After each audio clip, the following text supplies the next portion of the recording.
All right. Hi, everybody. My name is Kara Sherpa, and I'm interning here at SOS Outreach for the summer, and I'm the Alumni Relations intern. And today we're here with Tod Francis.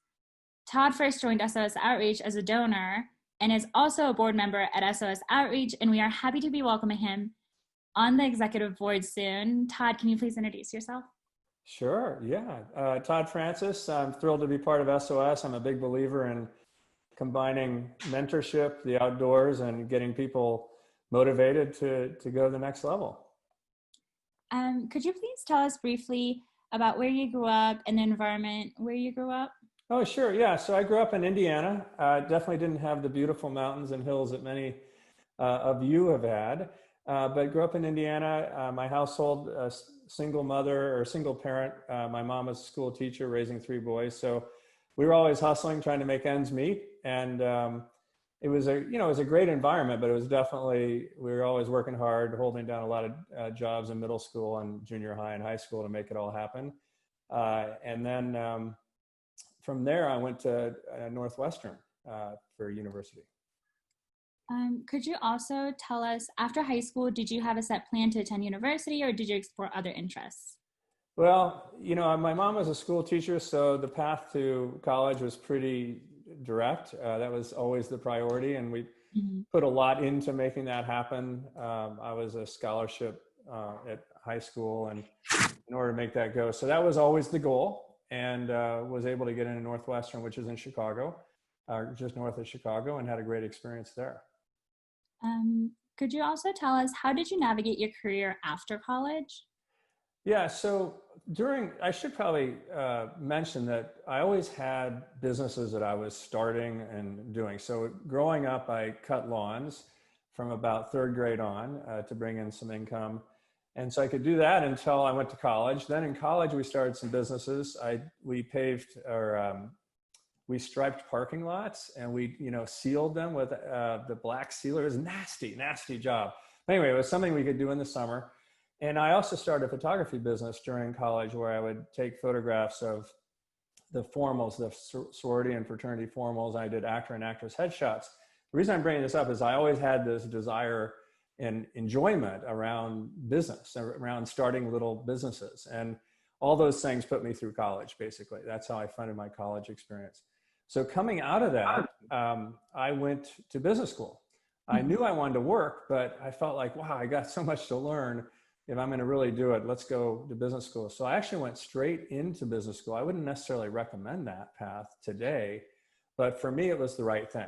So if I take your question and say, okay, after that, what did you do? How did you navigate it? Well, I went to Johnson & Johnson and I did marketing at Johnson & Johnson, which is a really high quality consumer products company. And I just always loved consumer products. I always loved thinking about marketing and how, why do we use this product over another product? And, why do you buy this at the store versus that one? Or why do you like that type of car versus this type of car? And I was always fascinated with that. So against a lot of advice of like, do finance or do this high level stuff, I followed my interest. And this is going to lead into one of my observations, which is I followed what I felt like I was good at and what I enjoyed versus what everybody was telling me to do. So I did marketing for consumer products company. J&J was a great company to start with, super high quality company, culture, management team. So it was a good 4 years there. And then from there, I moved west and started my pursuit of more entrepreneurial companies and building other companies. Could you tell us what tools in life do you use every day to ensure you to be successful? Yeah, I don't know if I've got anything to ensure success because it's always hard, and and what is success anyway? That's a question, right? But maybe I should give a little more perspective, because when I talk about the tools, it'll come from what I've done. So after Johnson & Johnson, I went and I started a lot of companies in marketing roles, launched products. And then for the last 25 years, I've been involved in venture capital. So we fund startup companies and startup founders to get their companies off the ground. And during that time frame, I did 10 years at one firm, and then I started a new firm from scratch. So I was a founder myself. the reason I want to bring that perspective out is in my career, it's all about working with other people. It's all about assisting other people pursuing their dreams. It's about helping them and helping fund them to their success or their failure. So when you ask about tools and advice, it's going to come not just from what my own experience is, but seeing what other people have done, because I've worked with over 100 different companies along that path. So I'd say, just starting off with some of the basics, you got to have hustle and be willing to work hard. There's no gift out there. There's no given, no matter what school you went to, what degree or where you're from. It's a competitive environment and you got to hustle.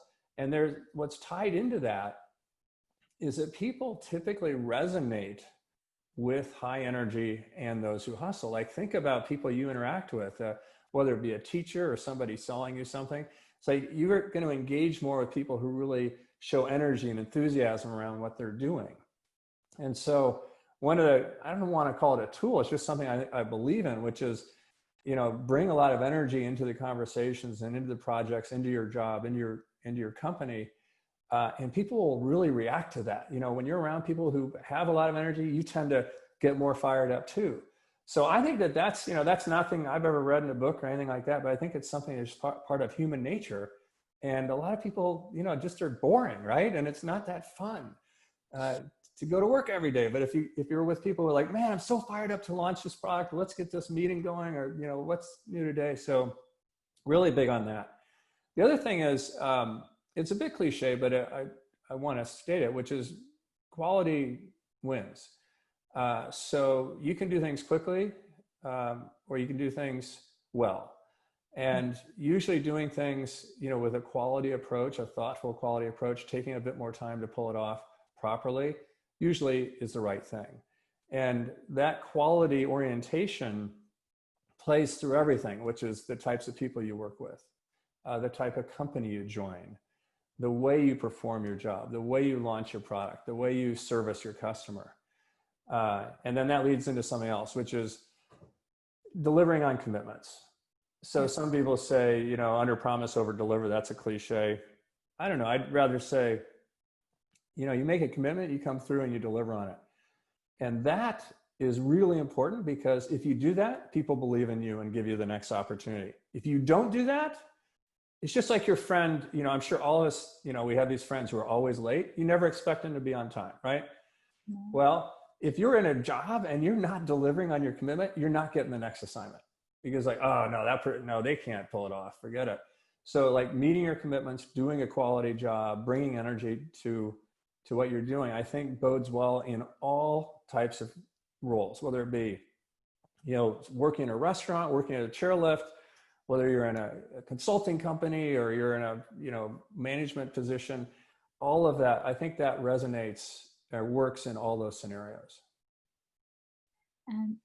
So here at SOS Outreach, we believe that the outdoors is the perfect setting to foster a peer-mentor relationship. Can you talk about how the outdoor impacts your life?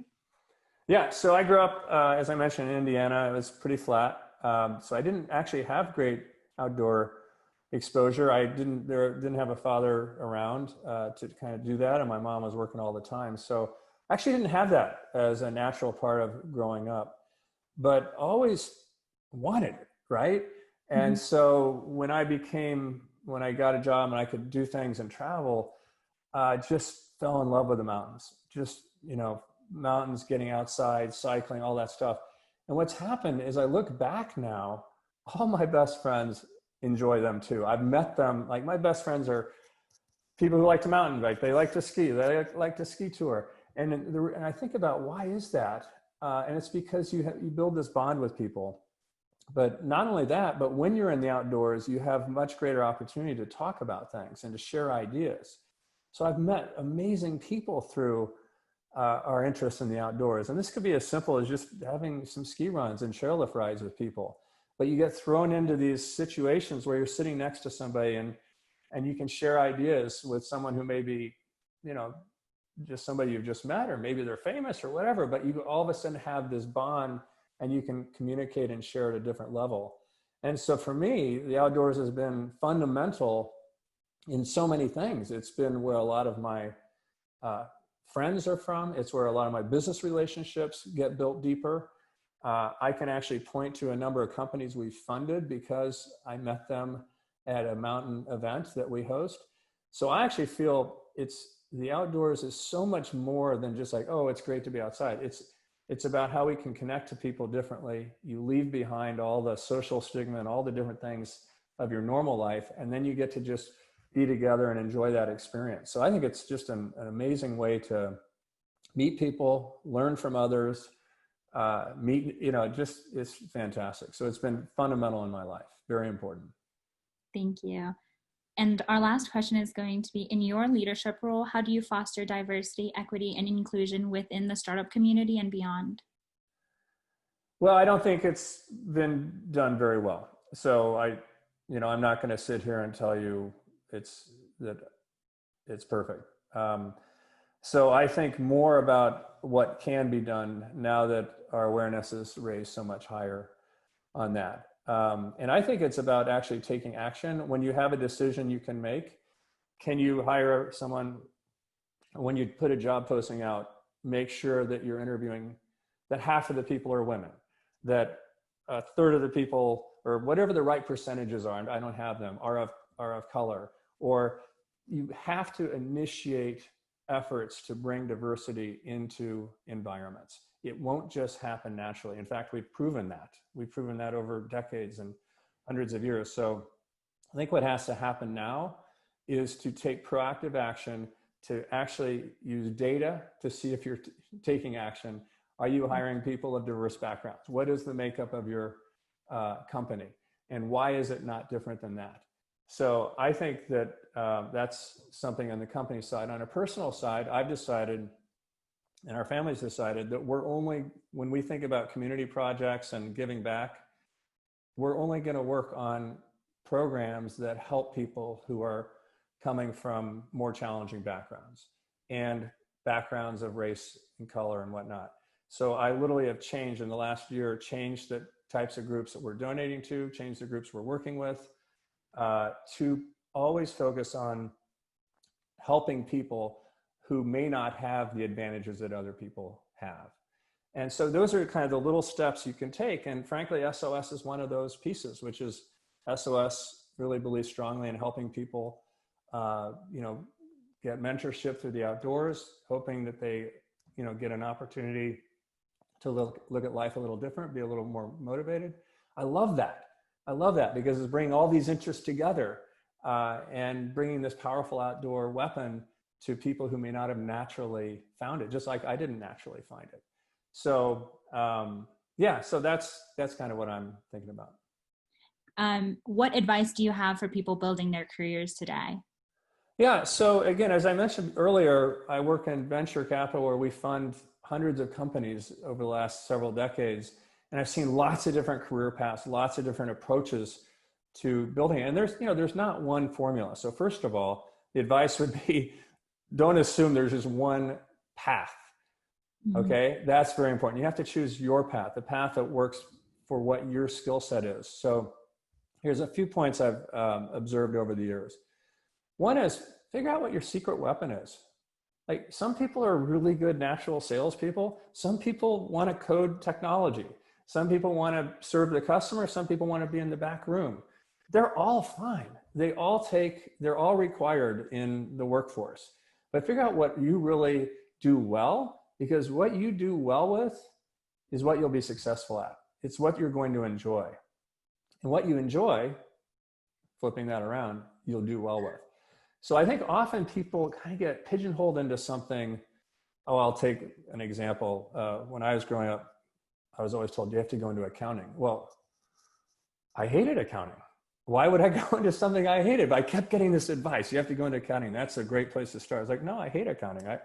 And so we always laugh about that because I would have been horrible at it. And instead, as I mentioned, I pursued kind of what I like to do, which is marketing, consumer products, and then startups.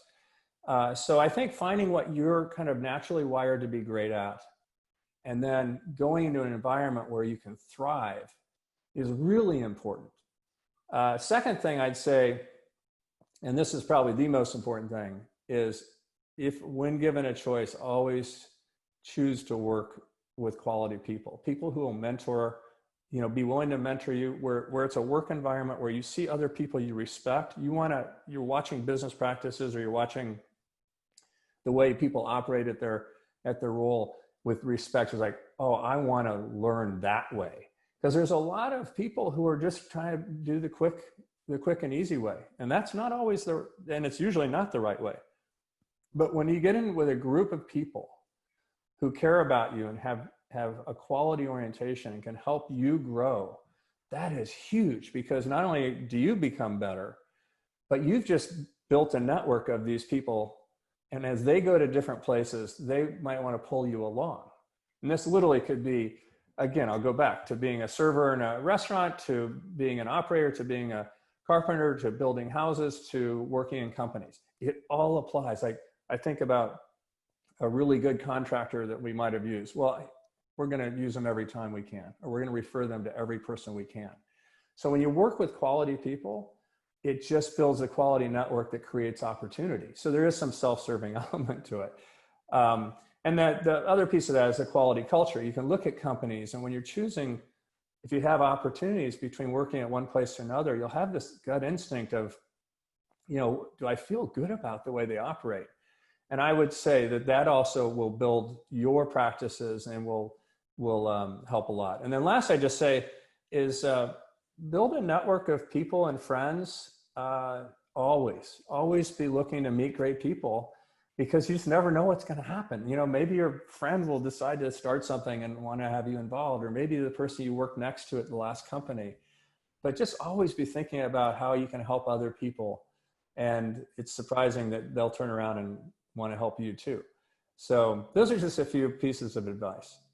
Thank you so much for initiating this thoughtful conversation about being pigeonholed, because a lot of our participants are first-generation students and first-generation members or students who are attending college for the very first time, and they are being pigeonholed into these roles that have been established already, like doctors and lawyers, and it's very hard for them to go ahead and branch out from that. So thank you so much for your thoughtful insight. Well, you bet. By the way, I hear that all the time.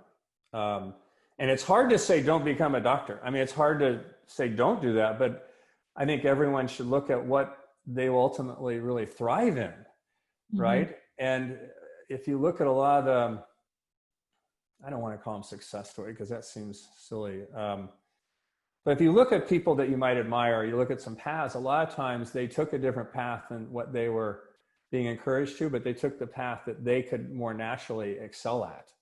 And it didn't look that great at the beginning, but it turned out, you know, to be really, really rewarding. So yeah, I think that's a really interesting challenge for a lot of people. Thank you so much. Okay, good. And thank you for being with us today. You bet. Well, I really enjoy it. Good. Thank you. Thanks.